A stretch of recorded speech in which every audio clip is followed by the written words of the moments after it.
भोर की उजली किरण सी, भोर की उजली किरण सी स्वच्छ निर्मल आभासित प्रकाशित है हमारी हिंदी।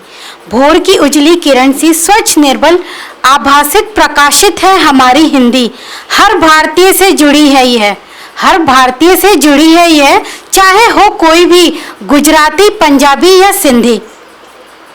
साँझ की गोधूली बेला सा मधुर संगम है यह, साँझ की गोधूली बेला सा मधुर संगम है यह, सभी निज मधुर संगम यह सभी निज भाषाओं का कराती है।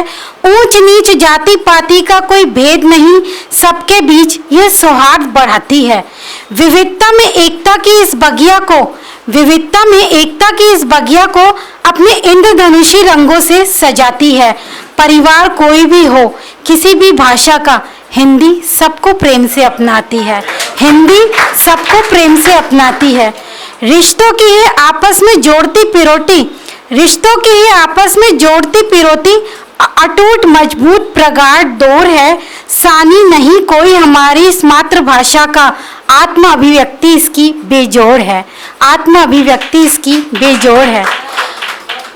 माँ की लोरी दुलार ममता के स्पंदन की, माँ के लोरी दुलार ममता के स्पंदन की वात्सल्य से भरी अद्भुत भाषा है। मनुष्य को समझाती संवेदनशील रिश्तों की यह विस्तृत परिभाषा है। अंग्रेजी में कहा लोरी की पावन मधुरता, अंग्रेजी में कहा लोरी की पावन मधुरता वात्सल्य रस का परम सुख है। पर फिर भी खो रही पहचान हमारी हिंदी। आज की पीढ़ी इससे विमुख है, आज की पीढ़ी इससे विमुख है।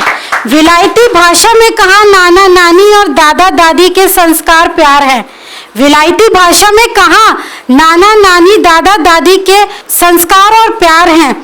ग्रैंडफादर, ग्रैंडमदर, ग्रैंडफादर, ग्रैंडमदर तक ही फॉरेनर का सिमटा अधूरा संसार है।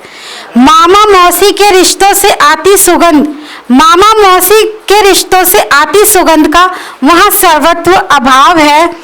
चाचा ताऊ बुआ सरीखे प्यार भरे रिश्ते यहाँ, यह हिंदी का ही प्रभाव है, यह हिंदी का ही प्रभाव है। बच्चों के रिश्ते अंकल आंटी के नाम से ही वहाँ संबोधित होते हैं, बच्चों के रिश्ते अंकल आंटी के नाम से ही वहाँ संबोधित होते हैं। रिश्तों की यह संवेदनहीन सीमित दुनिया अपनत्व प्रेम वहाँ कहाँ संजोते हैं, अपनत्व प्रेम वहाँ कहाँ संजोते हैं। हिंदी में संवाद करके ही हम अपने सुख दुख जताते हैं, हिंदी में संवाद करके ही हम अपने सुख दुख जताते हैं। आत्मीयता इतनी इस भाषा में, आत्मीयता इतनी इस भाषा में कि पराये भी अपने बन जाते हैं। पड़ोसी को भी हम प्रेम से यहाँ काका काकी, पड़ोसी को भी हम यहाँ प्रेम से काका काकी कहकर ही बुलाते हैं। अपने पराये का भेद भुलाकर प्रगाढ़ता से जोड़कर हिंदी से हम हिंदी का रिश्ता निभाते हैं, हिंदी से हम हिंदी का रिश्ता निभाते हैं। धन्यवाद। अगर आप ये वीडियो YouTube पर देख रहे हैं तो हमारे चैनल को सब्सक्राइब करें और बेल आइकन को दबाना ना भूलें। अगर आप Facebook पर ये वीडियो देख रहे हैं तो हमारे पेज को लाइक करें।